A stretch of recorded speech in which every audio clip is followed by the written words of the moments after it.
রান্না করলাম আমার পছন্দের একটি খাবার, মৌলবি কচু দিয়ে ইলিশ মাছের ঝোল। তো তার জন্য আমি মৌলবি কচুগুলোকে এরকম সাইজ করে কেটে ধুয়ে একটু ভাপ দিয়ে পানিটা ঝরিয়ে নিয়েছি। এরপর একটা প্যানে তেল গরম করে এতে পেঁয়াজ আর মরিচ কুচি দিয়ে একটু ভেজে নিয়েছি। এরপর এর মধ্যে কচুগুলো দিয়ে একটু নেড়ে চেড়ে এর মধ্যে দিয়ে দিয়েছি একটু হলুদের গুঁড়া আর পরিমাণ মতো লবণ। এতে দিয়ে দিলাম সামান্য একটু জিরা ভাজা গুঁড়া। তারপর এটাকে খুব ভালো করে নেড়ে চেড়ে কষিয়ে নিব। এর মধ্যে যত পানি আছে শুকিয়ে গেলে তারপর এতে দিয়ে দিব ইলিশ মাছগুলো। তো ইলিশ মাছগুলো আমি আগের দিন রাত্রে বেশি করে লবণ আর হলুদ দিয়ে মেখে ফ্রিজে রেখে দিয়েছিলাম, আর এটা রান্নার আগে আমি এটাকে আবার ধুয়ে নিয়েছি।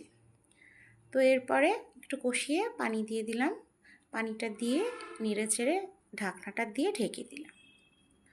তো আমি এরপর অপেক্ষা করব ঝোলটা শুকিয়ে আসা পর্যন্ত। তো এরপর ঢাকনা খুললাম। তো এই পর্যায়ে ঝোলটা অনেকটা শুকিয়ে আসছে, একটু ঝোল আছে। তো আমি এখন নামিয়ে পরিবেশন করব। তো আমার ভিডিওটি ভালো লাগলে লাইক, কমেন্ট এবং শেয়ার করতে ভুলো না। ধন্যবাদ সবাইকে।